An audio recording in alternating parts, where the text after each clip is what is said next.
جو روایتی جلسے ہیں وہ نماز عشاء کے بعد گئی رات تک ہوتے ہیں. اس کے لیے لمبا وقت درکار ہوتا ہے. آپ یہ ذہن بنا کر بیٹھے کہ یہ روایتی جلسہ نہیں ہے. میرے ساتھ مولانا مفتی محمد جمیل صاحب تحصیل والی مسجد جو کوارا چوک کے پاس ہے اس کے خطیب ہیں. اللہ تعالیٰ ان کی عمر دراز کرے. انشاءاللہ میرے بعد ان کا تفصیلی خطاب ہوگا. لیکن یہ ابتدا میں آپ یہ جان لیں کہ یہ جلسہ نہیں ہے. آج ہم نے ایک خاص بات کو جاننا ہے, سنانا ہے اور سننا ہے. بات ہے ایک اہم جو ہم آپ کو سنانے آئے. تو نہ تو کوئی ترنم ہے, نہ کوئی خوشرانی ہے, نہ کوئی لے ہے. بات ذرا تھوڑی سی باریک ہے. بالخصوص یہ جوان حضرات جو سامنے میری بات کو سن رہے ہیں, پڑھے لکھے, یہ میری بات پر پوری توجہ رکھیں اور میرے ساتھ ساتھ رہیں. جو میں کہوں اس کو سمجھنے کی کوشش کریں. زیادہ وقت نہیں لوں گا آپ کا. میرے بھائی فیضان سامنے بیٹھے ہیں. اللہ تعالیٰ اس کی عمر دراز کرے. آج کے سماجی دور میں یہ خوبصورت جذبہ قابل ساتھ اتفاق ہے کہ یہ ستمبر کا مہینہ اور 7 ستمبر کے حوالے سے ایک تاریخی بات ہے جس کو ہم دہرائیں گے. وہ بات کیا ہے؟ 7 ستمبر 1974 آج سے تقریباً 46 سال پہلے تقریباً, اور میری عمر اس وقت 9 سال تھی. مجھے یہ یاد ہے. تو زیادہ تو ہمیں ہوش نہیں تھے, دیہات میں رہتے تھے, شہروں کی خبر نہ تھی. آج سے 46 سال پہلے 7 ستمبر کو جب ذوالفقار علی بھٹو کی حکومت تھی, پیپلز پارٹی, تو پاکستان کی قومی اسمبلی نے قادیانیوں کو یعنی مرزائیوں کو, ان کا تعلق رغبے کے گروپ سے تھا یا لاہوری گروپ تھا. 2 گروپ ہیں, جیسے تمام مکاتب فکر میں گروپ ہیں. فکی 7 ستمبر 1974 کو پاکستان کی قومی اسمبلی نے مرزائیوں کو غیر مسلم اقلیت قرار دیا کہ یہ غیر مسلم اور اقلیت کے طور پہ یہ پاکستان میں رہے. اور یہ تاریخی دن ہے کیونکہ اتنے بڑے فتنے کو دستوری لحاظ سے اور قانونی لحاظ سے غیر مسلم اقلیت قرار دے دینا کوئی چھوٹی بات نہیں. اس کی یاد میں یہ پروگرام ہے آج کا. کسی میں نے کہا کہ روایتی جلسہ نہیں, ساری باتیں تو ہو نہیں سکتی. یہ قادیانیت کا فتنہ اس کی جڑیں پوری دنیا میں تھی کہ ایک آدمی صادق تھی اور اس کا ایجنڈا غلام احمد کے ذریعے پورا کیا جانا تھا.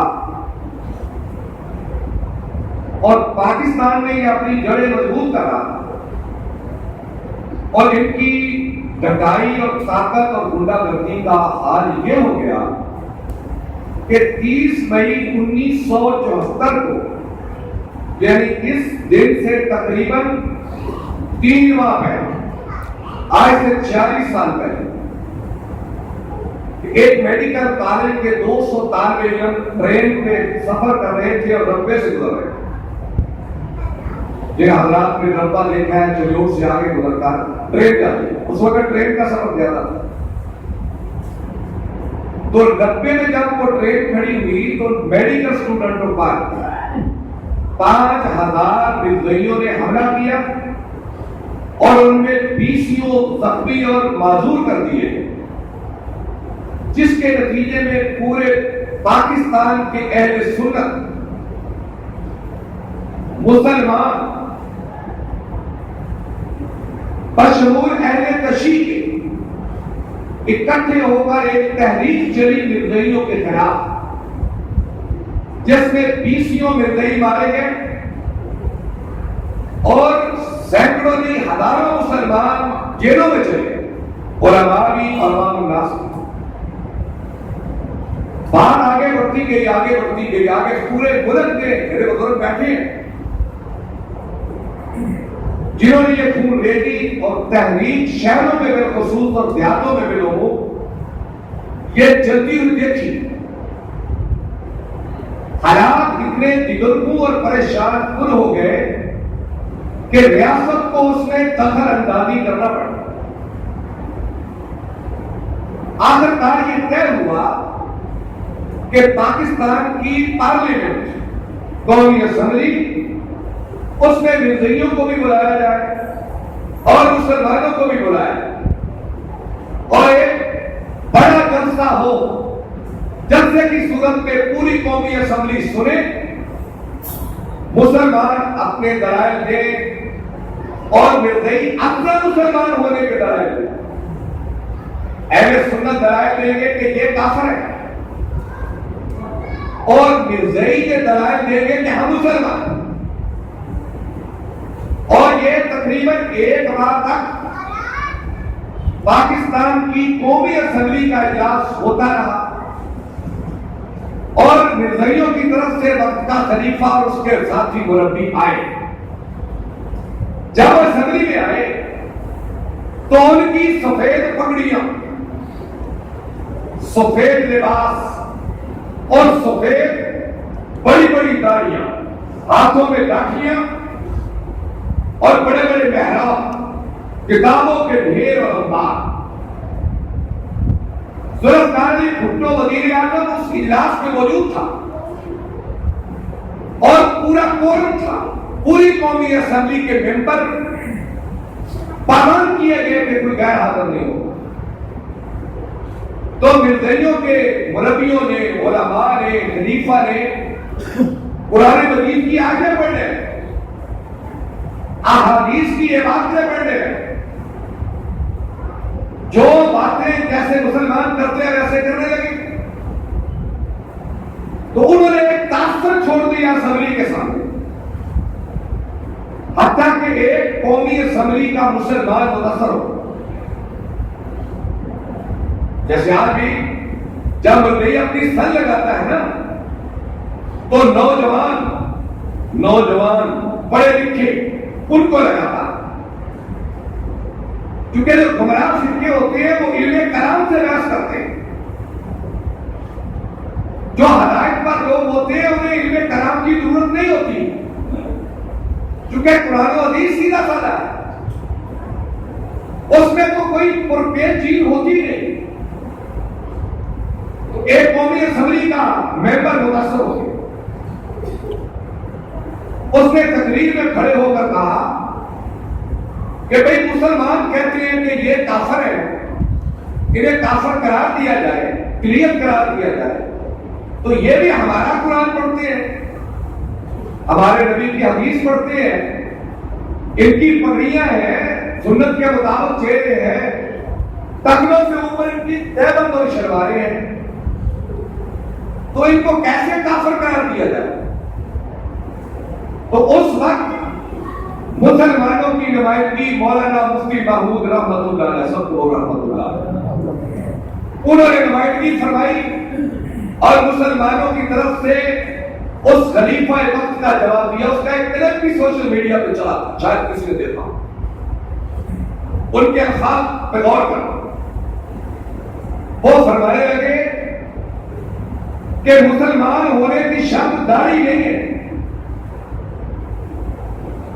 مسلمان ہونے کی شرط پگڑی نہیں ہے، مسلمان ہونے کی شرط ٹخنوں سے اوپر شلوار نہیں ہے، مسلمان ہونے کی شرط ماتھے پہ محراب نہیں ہے، مسلمان ہونے کی شرط ہاتھ میں لاٹھی نہیں ہے، مسلمان ہونے کی شرط قرآن کو پڑھنا نہیں ہے، مسلمان ہونے کی شرط حدیث کی یہ باتیں سنانا نہیں ہے، یہ مسلمان ہونے کی شرط نہیں ہے۔ ایک آدمی کی داڑھی نہ ہو تو پھر بھی مسلمان رہتا ہے۔ کتنے مسلمانوں کی داڑھیاں نہیں ہیں؟ کتنے مسلمان ہیں جن کے ہاتھوں پہ محراب نہیں ہے؟ کتنے مسلمان ہیں جن کے لباس سفید نہیں ہے؟ کتنے مسلمان ہیں جن کے تہبند شلواریں ٹخنوں سے نیچے ہیں؟ اور کتنے کافر ہیں دنیا میں جو قرآن کو پڑھتے ہیں؟ اور کتنے کافر ہیں جو دنیا میں نبی کی حدیث کی عبادتیں پڑھتے ہیں؟ اگر ایک مسلمان کو دوانی عربی کی حدیث پڑھنی نہیں آتی تو پھر بھی مسلمان ہے۔ اگر کسی مسلمان کو قرآن کی ایک آیت بھی نہیں آتی پھر بھی مسلمان ہے۔ یہ جو نردیوں کا روپ ہے یا جو ان کی تلاوت اور حدیث پڑھنا یہ مسلمان ہونے کے لیے شرط نہیں ہے۔ مسلمان ہونے کے لیے شرط یہ ہے کہ وہ اللہ کو ایک مانے اور محمد کریم کو اللہ کا آخری نبی مانے۔ بات سمجھ میں آئی ہے؟ مولانا ایسا جواب کہ مسلمان ہونے کے لیے عقیدہ شرط ہے، عقیدہ۔ اگر اس کا عقیدہ ٹھیک نہیں ہے تو جتنے بھی روپوں میں آ جائے، جیسے بھی علم کلام کی پرپیش کتابیں پڑھ پڑھ کر سنانے آ جائے، وہ مسلمان نہیں ہوتا۔ جو جبریہ تھے، قدریہ تھے، معتزلہ تھے، بنی عباس کے دور میں 10 گمراہ سکے تھے، کلمہ پڑھتے تھے، لیکن امت کا اتفاق ہے کہ وہ مسلمان نہیں تھے، اور ان کی عربی عبادتیں ان سے بھی زیادہ اچھی تھی، ان کی تلاوت بھی ان سے زیادہ اچھی تھی۔ تو اس لیے نردیوں کا عقیدہ یہ ہے کہ غلام احمد قادیانی اللہ کے نبی کے ماتحت ایک نبی ہے، اور جو یہ عقیدہ رکھے وہ کافر ہوتا ہے۔ مفتی محمود رحمۃ اللہ علیہ نے یہ بات کہہ کر اس قومی اسمبلی کے ممبر جو بیٹھ رہا تھا، جو راستے سے ہٹ رہا تھا، اس کا منہ بند ہی نہیں کیا، اس نے کھڑے ہو کر کہا مفتی صاحب میں آپ کی بات سے اتفاق کرتا ہوں، میں بھولا تھا۔ اور 3 دن اور مولانا مودودی رحمۃ اللہ علیہ کا بڑا کردار ہے، اور تمام مسالک کے جید علماء اسمبلی میں 8 دن تک تقریریں کرتے رہے۔ آخرکار 7 ستمبر 1974 کو پاکستان کی قومی اسمبلی میں یہ بل پاس ہوا، اور ذوالفقار علی بھٹو نے سائن کر کے یہ تاریخی فیصلہ کیا۔ اس کی عبارت کیا؟ پروفیسر عبدالغفور رحمۃ اللہ علیہ میرے استاد بھی ہیں، جماعت اسلامی کے تھے، ممبر قومی اسمبلی بھی رہے، سینیٹر بھی رہے، اور منصورے میں ان کی رہائش ہوتی تھی۔ 1983 میں ہم ان کے پاس پڑھا کرتے، بڑے دھیرے مزاج کے اور بہت لائق اور فائق آدمی تھے۔ انہوں نے عبارت لکھی، عبارت یہ ہے کہ جو شخص حضرت محمد صلی اللہ علیہ وسلم کو آخری نبی نہیں مانتا، سن لینا، اور نبوت کا کوئی معنی کوئی مفہوم اپنی طرف سے تشریح کر کے کسی بھی آدمی کو کسی بھی معنی اور نبوت کی کسی بھی تشریح کے مطابق کسی کو کوئی بھی نبی مانے گا وہ کافر۔ اور یہ عبارت پاس ہو گئی اور یہ اقلیت کافر قرار دے دیے گئے۔ بلکہ میں کتاب پڑھ رہا تھا بھٹو کے بارے میں کہ سپرڈن جیل جہاں وہ پابند تھا.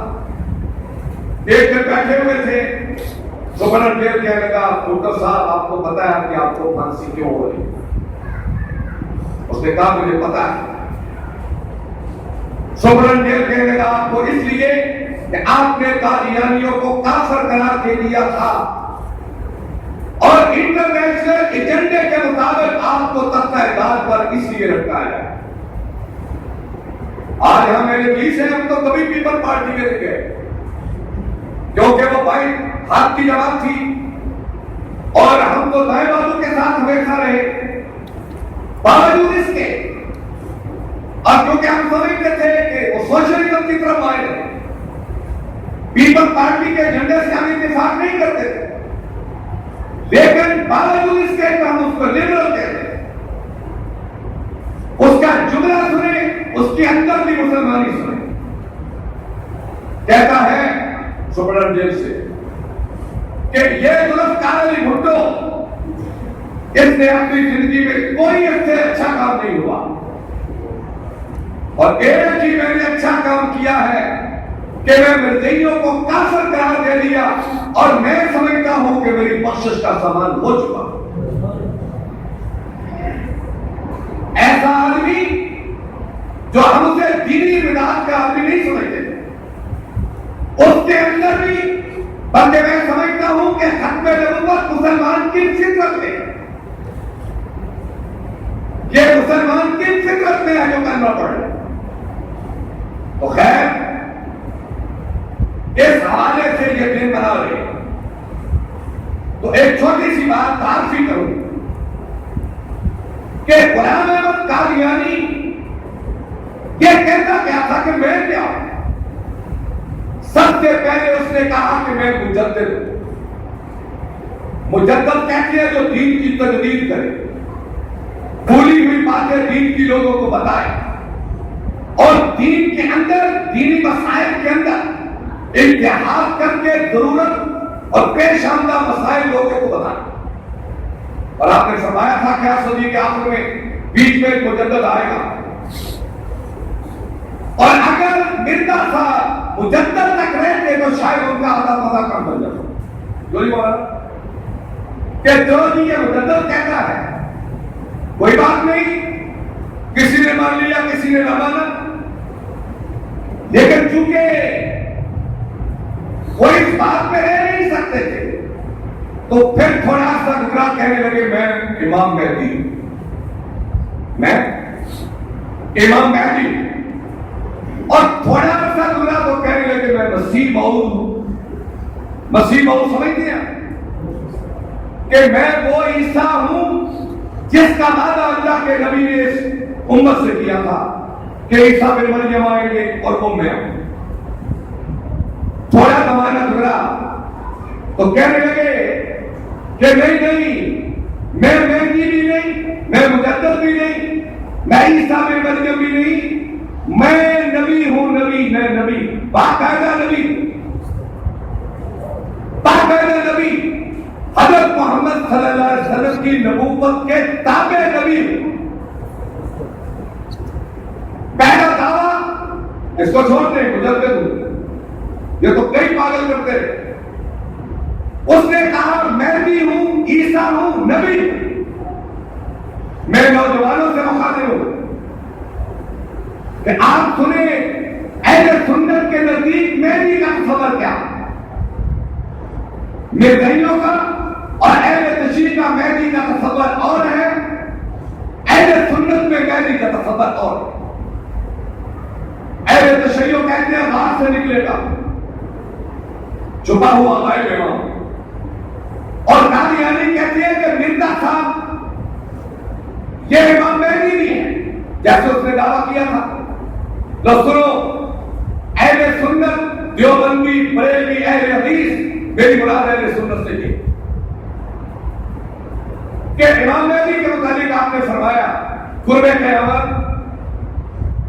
مکے سے ایک آدمی اٹھے گا, ظہور ہوگا اس کا.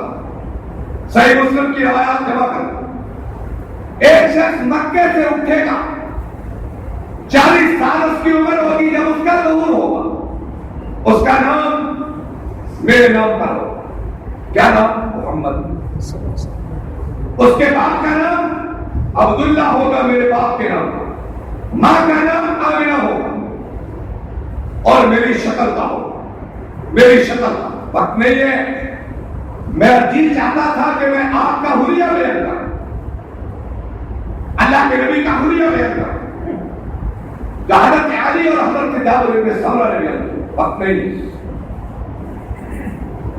کہ میری شکل کا ہوگا، 40 سال کی عمر ہوگی، نام یہ ہوگا، مکے سے ظہور ہوگا، اور پھر مدینے کی فوجیں اس کے ساتھ ملیں، شام کی طرف روانہ ہوگا، اور شام میں عیسائیوں کی فوجیں ہوگی، لڑیں گے، لڑتے رہیں گے، پھر کبھی شدید کبھی فتح، آخرکار عصر کی نماز پڑھ رہے ہوں گے، اذان ہوگی دمشق کی جامع مسجد میں، اور دیکھیں گے کہ دمشق کی جامع مسجد پر حضرت عیسیٰ کا نزول ہو،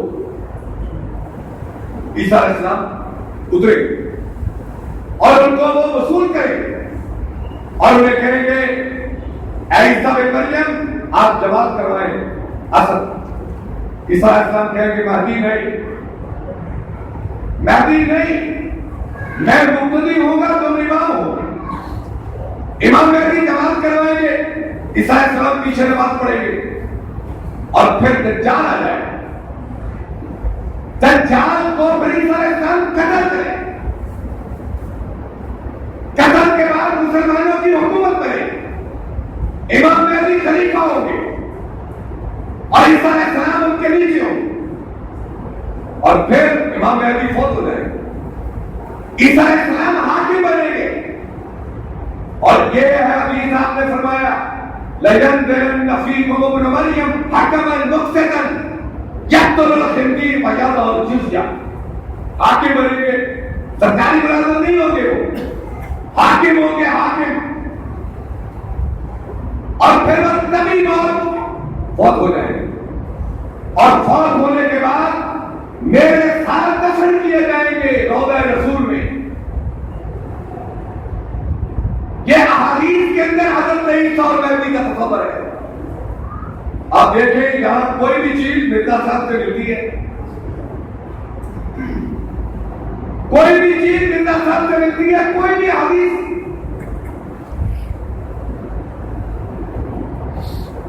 تو اس لیے اس عقیدے پہ قائم رہنے کے لیے نوجوان پڑھیں